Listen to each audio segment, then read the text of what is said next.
Caroline the Liar Leavitt, who I've said on this show plenty of times, the fake Christian that she is. And I just think she's a phony and a despicable human being. So the blonde bimbo bitch, which I'm just going to call her what it is, that's exactly what she is. She's a despicable human being, just like a Laura Ingraham who puts that fake cross around her neck. Oh, I'm a good, wholesome Christian. No, you're not. You married the crypt keeper. Congratulations on that one. And you lie for Donald Trump, the other crypt keeper, on a daily basis. Listen, Caroline Leavitt, I'm just going to say this, okay? Caroline Leavitt would certainly do a twirl for Donald Trump, and I'm sure she would offer Donald Trump sexual favors if Trump threatened her job. She's that kind of person. I really believe that's who Caroline Leavitt is. I think she's despicable in every sense of the word. And she made an appearance on Sean Hannity's show yesterday because, of course, that's where they all go to. The Stephen Millers of the world, the Caroline Leavitts of the world, and those in Donald Trump's administration. They go to where it's safe. It'll be a Newsmax or Fox News. That's where Pam Bondi lives, by the way. I don't know how she has time to work. It appears as though Caroline Leavitt and Pam Bondi are on Fox News more than some of the anchors on Fox News are on Fox News. But listen to what Caroline Leavitt had to say about the economy and the history of the economy. Have a listen to this. We had an economy that was left in the dust, but again, thanks to President Trump's pro-growth policies. And now we have the one big, beautiful bill on its way to his desk. It's in the Senate now, being marked up and amended so it can go back to the House and then to the president, ultimately for signature this summer. So it is interesting, isn't it, that I remember, and correct me if I'm wrong, Leonard, the economy that Donald Trump took over after Barack Obama left office, from what I recall, was a pretty strong economy. And correct me if I'm wrong, but back in January of 2021, it seemed to be in the toilet, and it seems to be a lot better, or seemed to be a lot better, in January of 2025. Am I wrong? Well, they're not economic facts. The fact is the GDP growth is down and only expected to be 0.1 to 0.2% as we move along. Also, yeah, he might have lowered prices of a couple of things, but interest rates going back up to an all-time high. Houses, I don't know if you saw the article, but in Las Vegas, they're saying the housing is going back up, even though they promised it was going to go down and be more affordable. And so when you look at the economy, more people are using their credit cards than ever. More people are missing payments than ever, and more people are using their savings more than ever. That is not a good, solid economy. And Caroline Leavitt, once again, lying. And I go back to Democrats versus Republicans when it comes to just the presidencies in history. And you look at what Bill Clinton did, and he left the economy, and he left us with a surplus, and he was able to reach across the other side of the aisle. You can talk about his personal life all you want to, but as far as being fiscal responsible, there was nobody better in my lifetime than Bill Clinton. And then George W. Bush takes over, and a MAGA Republican gets us into an ill-advised war and puts our economy into the tank. Barack Obama takes over, and for the next 8 years, it took time for him to clean up the mess that the Bush administration had left. And Obama left Donald Trump a really good, sound, quality economy. And, you can say, well, Brian, it was COVID. You look at the unemployment numbers. It wasn't. You look at the unemployment numbers before COVID, and they were tanking. It wasn't. It wasn't that at all. He added $2.2 trillion, Trump did, in his last presidency to the debt just by lowering the tax rate for businesses. If you recall, it went from, I believe, about 20% to about 15%, which was about 2.2 trillion. Right. When he left, it was up about 4 trillion. Now, so the payments on the $36 trillion debt that we have are $1.1 trillion. That's just the interest payments. And he wants to add another 4 to 5 trillion on top of that. Why? Just to give the billionaires more tax cuts while the hardworking people have to pay at the highest rates. And listen, for those of you that voted for Donald Trump, you can say until the cows come home that you think Trump is doing a good job. But the bottom line is Republicans don't know how to govern. And when you look at our debt and you look at Republicans that have been in office for decades and you look at who has gotten us in deeper debt, it's obviously Republicans.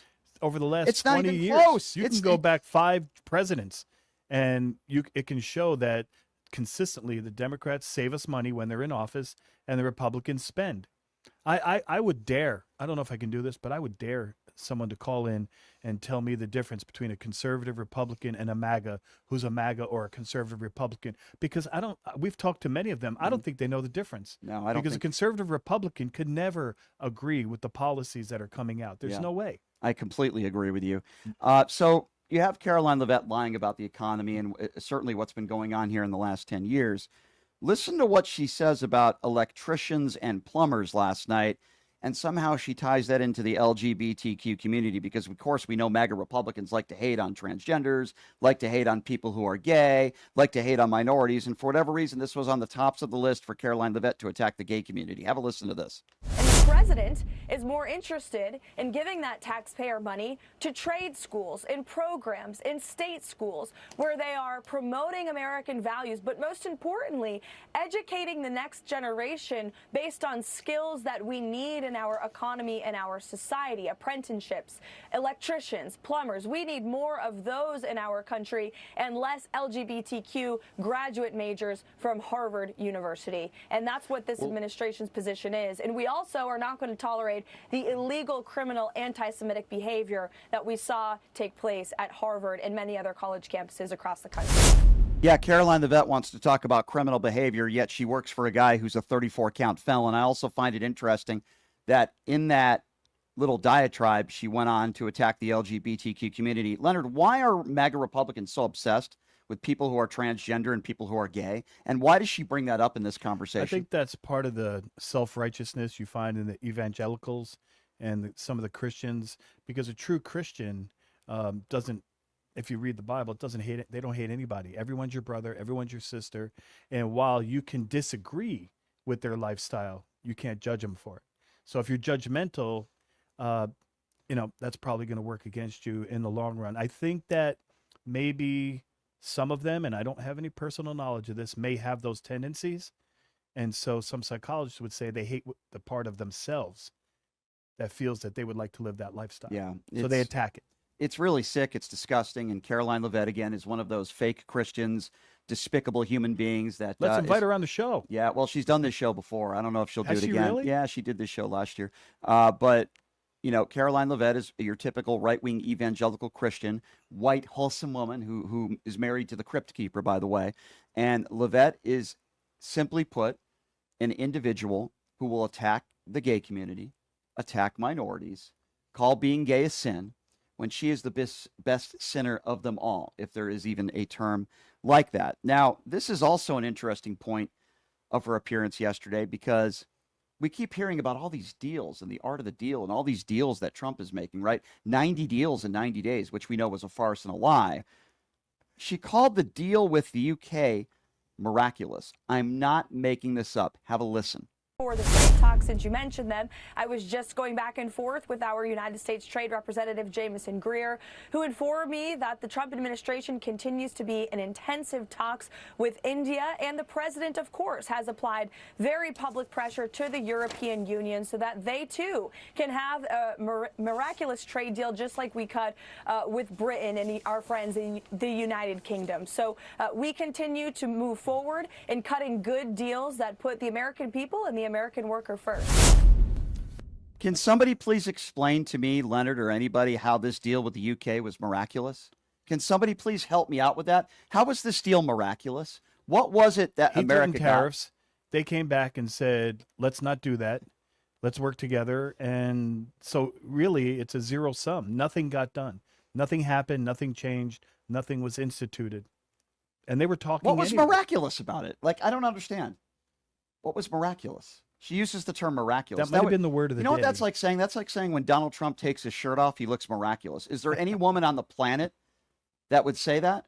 I mean, listen, if you like male boobs, okay, and you like a hairy chest, maybe that's your thing. Okay, fine. I won't say I respect that, but that's your fetish. That's totally okay. But is there anybody that would say, I don't know, would Stormy Daniels say when Donald Trump took his clothes off and was on top of me for 13 seconds, he was miraculous in bed? No, that's like saying this deal in the UK was miraculous. It's the same thing, ladies and gentlemen. Miraculous. If he imposed the sanctions on Russia, that might not be miraculous, but it would be close. If he decided to send arms to the Ukraine, and arm them and help them in the fight, that would be miraculous. But I think he has other plans. Donald Trump is miraculous in the sack. Donald Trump is miraculous that he's only 1 pound under being obese. Isn't that interesting? 239 pounds. I'm sure there's no coincidence there. I'm sure he's 239 pounds. I think his left boob weighs about 200 pounds.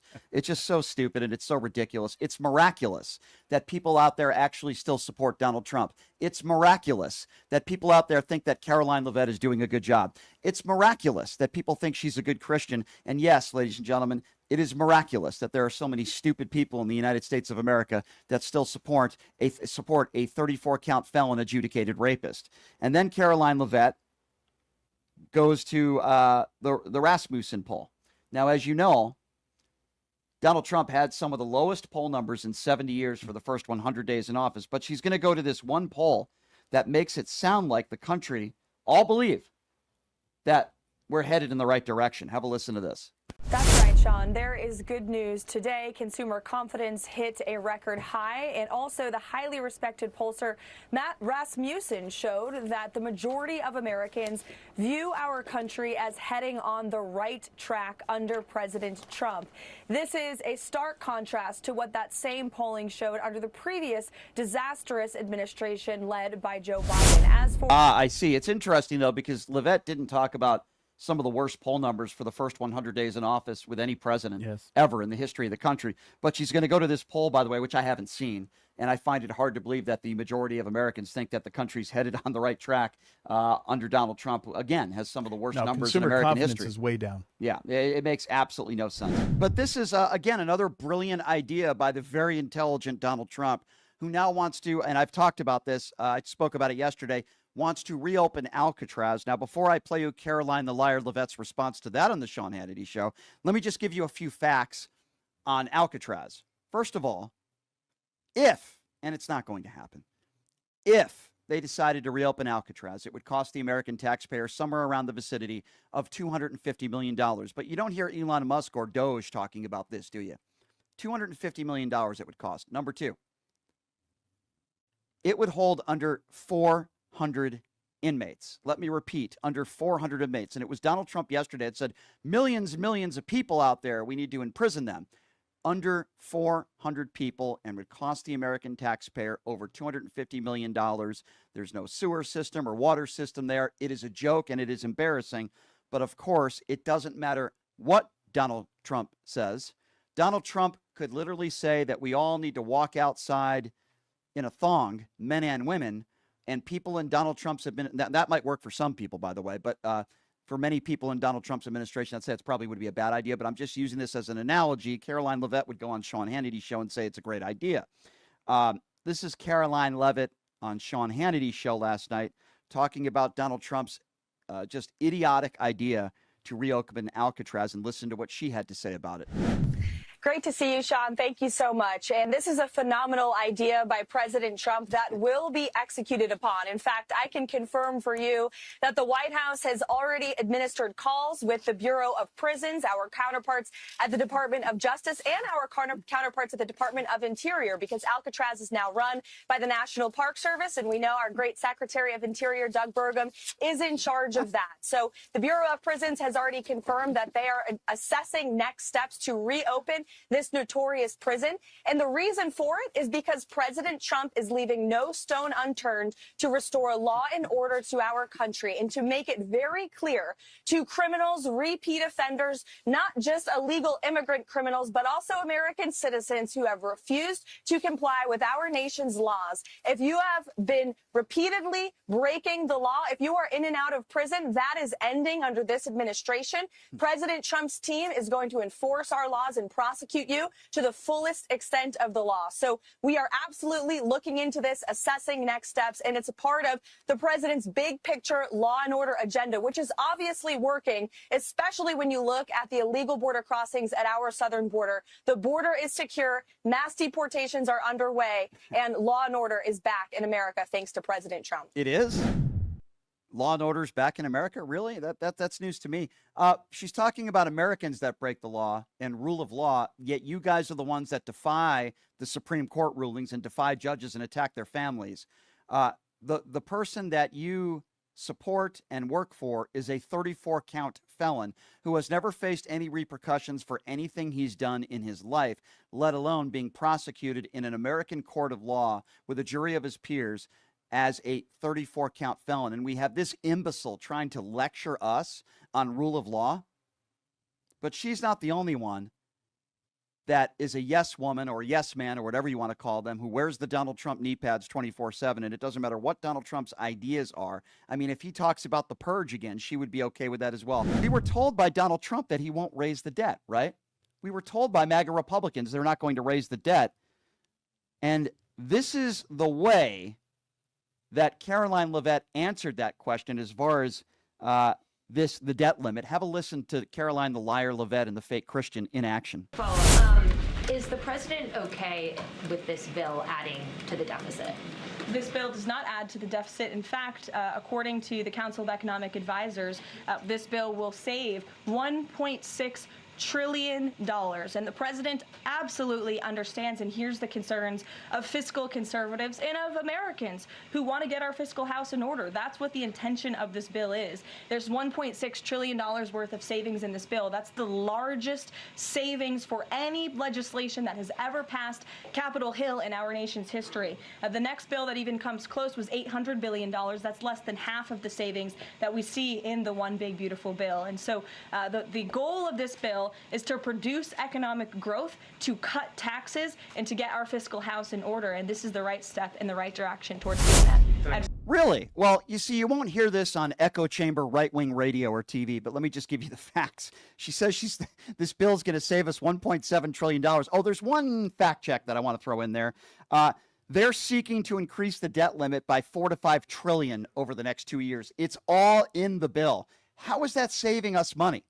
Let me repeat that one more time so the people with the MAGA wax out of their ears maybe can understand. When Karoline Leavitt says this bill's going to be saving us $1.7 trillion, they're increasing the debt limit by $4 to $5 trillion over the course of the next 2 years. That's not hearsay. That's not opinion. That's a fact. Karoline, the liar Leavitt, is lying to the American people, but that shouldn't shock some of you. Then there's Peter Douchey, as I like to call him. But he did ask actually one fair question. Putin seemed to ghost everybody in peace talks last week. And listen to Karoline Leavitt's response to that. Two more things. Putin ghosted everybody at these peace talks last week. As President Trump phones him today to try to figure out an end to the Ukraine war, does he think that Putin is the good guy or the bad guy? I'll let the president speak on that conversation later. He's made his feelings about both sides of this war quite clear throughout it. He wants to see it end. He does. He wants to see it end. Remember when he said the war was going to be over in 24 hours? Remember when he said before he even got into office, all he needed to do was pick up the phone? Do you guys remember that? I remember that. And then last week he said, give it 2 weeks. Do you remember that?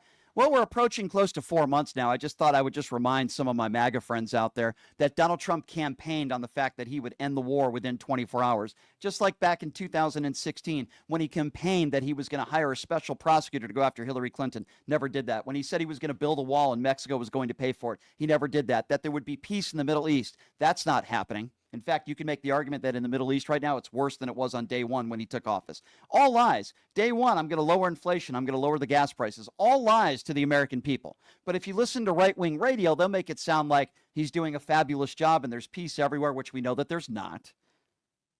Yeah, I'm sure that phone call with Putin will be released publicly. I'm sure that there'll be a transcript of that for us to see. Yeah, not, as they would say in Wayne's World. And then Karoline Leavitt is asked about the CEO of Walmart, who a few days ago said that because of these tariffs, the price for consumers is going to go up at Walmart. There's a lot of people that shop at Walmart. I'm not one of them, but there's a lot of goods you can get there at cheap prices. The CEO of Walmart said that prices are going to spike because of Donald Trump's tariffs. And she was asked this question, and the spinning is just incredible. Listen to this. Children. Ouija. Thank you, Caroline. President Trump and his top economic aides have repeatedly said that Americans will not pay the cost of tariffs. In fact, last week, Lutnick said people have to drop the, quote, silly arguments that consumers would pay the cost. But over the weekend, as you know, the president posted that Walmart should eat the tariffs and not charge the value customer anything. I'll be watching, and so will your customers. So does he acknowledge that if companies don't absorb the full cost, Americans will have to pay? Well, first of all, the CEO of Walmart made those comments about the tariffs on an earnings call where CEOs, I believe, are legally obligated to give the most dire warnings and forecasts to their investors and stakeholders. The reality is, as the president has always maintained, Chinese producers will be absorbing the cost of these tariffs. And that is why China was so quick to hustle to the negotiating table with the United States of America. They need our markets, they need our consumers, and I would again point you to the inflation report that came out last week showing that inflation is declining in large part because energy prices are dropping across the board in this country because of the president's robust energy agenda that he has taken since January 20th. So the president is committed to ensuring that prices remain low for American consumers, and he maintains the position that foreign countries will absorb these tariffs. What does he mean by "I'll be watching" to Walmart? He'll be watching, seeing what they're doing. Jennifer. Yeah, I bet he'll be watching. Okay, so let me get this straight. You have the CEO of Walmart publicly telling the American people that they're going to be raising the cost of goods. And then Karoline Leavitt just said Donald Trump is doing all this stuff to make things cheaper for the American people. Does this make sense to anybody out there? I mean, if you have an IQ over 20 and you don't have MAGA wax in your ear, like, does this make sense to anybody? It's a blatant lie. It's ridiculous. It's the opposite. In fact, it's the American consumer that has to pay more. Oh, yeah. Speaking of paying, let's talk a little bit about that $400 million jet that I guess Qatar just decided to give to Donald Trump out of the goodness of their heart. Hey, listen, I'm sure they don't want anything in return. But now Karoline Leavitt's asked about it, and she's saying, no, it's not a donation and it's not a gift. It's just being given to the government, and you should change your story. Well, no, I'm not changing mine. But listen to Karoline Leavitt's response to this. On the gift claim from Qatar, three things. Is there a timeline for the U.S. receiving that plane? Do you know how long it will take to retrofit the plane to presidential standards? And thirdly, has the intelligence community, security folks, have they weighed in on whether that plane can actually be secured to presidential standards? I'm glad you brought up this question because I was watching the American press spew a lot of misinformation about the plane donation last week when we were abroad. Let's be very clear. The government of Qatar, the Qatari family, has offered to donate this plane to the United States Air Force, where that donation will be accepted according to all legal and ethical obligations. It will be retrofitted to the highest of standards by the Department of Defense and the United States Air Force. This plane is not a personal donation or a gift to the President of the United States. And everyone who wrote that last week should go and correct their stories because this is a donation to our country and to the United States Air Force. As for a timeline, because it is the United States Air Force that is accepting the plane, I would defer you to them for specifics because the president, frankly, has nothing to do with it. It's the Air Force's project to take on. It's a donation. It's a donation, just like if we go and we donate to a soup kitchen. That's all it was. How nice of the people of Qatar. Is there anybody that frickin' believes this? Okay, it's just a donation. I'm sure they don't want anything in return. Are you kidding me? This is the same group of people that have donated to Hamas and other organizations like Hamas. These are the same people who are responsible for ending the lives of Americans in Iraq. And we are led to believe that out of the goodness of their heart, according to Karoline Leavitt, it's a quote-unquote donation. Again, if you're an extremely ignorant person and you wear the blinders and you're complicit and you're ill-informed and uneducated, let's be honest, that's much of Donald Trump's base, you're going to believe this. You're going to believe, Leavitt, that this was just a donation and they don't want anything in return. No reasonable person with an IQ of 20 would believe that. This is a joke. I don't think Donald Trump is going to fly this plane when he's president of the United States. You know what I think he's going to do? I think he's going to fly it when he leaves office. It's not going to be put in some library somewhere. It's not going to be, put up, anywhere for people to look at. It's going to be Donald Trump's plane. That's what I think. And by the way, it would cost billions of dollars for the Secret Service and the FBI and people to gut that plane and go through every inch of it. It would take literally billions of dollars to do that. I've talked to experts about this. It would cost more money to go through the plane and rip through the plane and to check every inch of the plane, which is exactly what you'd have to do, than actually the plane and what it's worth itself. It's so insane and ridiculous. Speaking of insane and ridiculous, I'm going to play one more piece of audio for you here. This is about as ridiculous as it gets. So the president just had a physical. And publicly, his last physical, it was proven that he is morbidly obese, which anybody could just look at the man's body. And trust me, I don't want to. Neither does Melania Trump. But you just look at the man's body, and he's a slob, okay? So the president apparently just had a physical, and listen to the way Karoline Leavitt described how that physical went. Follow up on former President Biden. White House doctors may have missed the early stages of his prostate cancer. So is President Trump worried about the quality of care that presidents get here? Not as far as President Trump is concerned. The White House physician we have here is phenomenal, and the team of physicians that take care of the president, particularly at Walter Reed Medical Center, are great. The president had his physical recently, as you know. He had perfect results. He's in very good shape. I think those of you who traveled to the Middle East with us last week can attest to the president's endurance. And by the way, I will add, we returned home from a very long and tiring trip last week, and on Saturday, where was the president? In the Oval Office working all day. He doesn't stop, he doesn't quit, he's in great health, and he trusts his physicians. Two more things. Yeah, 35% of the presidency since he got into office, he's been out at Mar-a-Lago and he's been playing golf. That's number one. Is there anybody that could look at Donald Trump and look at his physique and would tell you he's perfect and he's in great shape? No, of course not. That is absolutely and positively a lie. If he's not on Truth Social and he's not playing golf and he's not hanging out at Mar-a-Lago and he's not taking lavish trips to meet up with the Saudis, as Jared Kushner receiving a $2.1 billion check from them, then again, he's in great shape, perfect. Is there anybody that would label Donald Trump in great shape? Anybody? Anybody? I think most people would agree if you have male breasts, you're probably not in great shape. I'm not talking about pecs. I'm talking about breasts. Has anyone seen pictures of him without makeup on the golf course? Has anybody seen what a slob this guy looks like? But according to Karoline Leavitt, perfect physical condition, perfect results. He's in very good shape, even though he's morbidly obese. How pathetic and how embarrassing. How pathetic Karoline Leavitt is, this entire administration, and the lies that they spew and the verbal diarrhea you get from them every single day.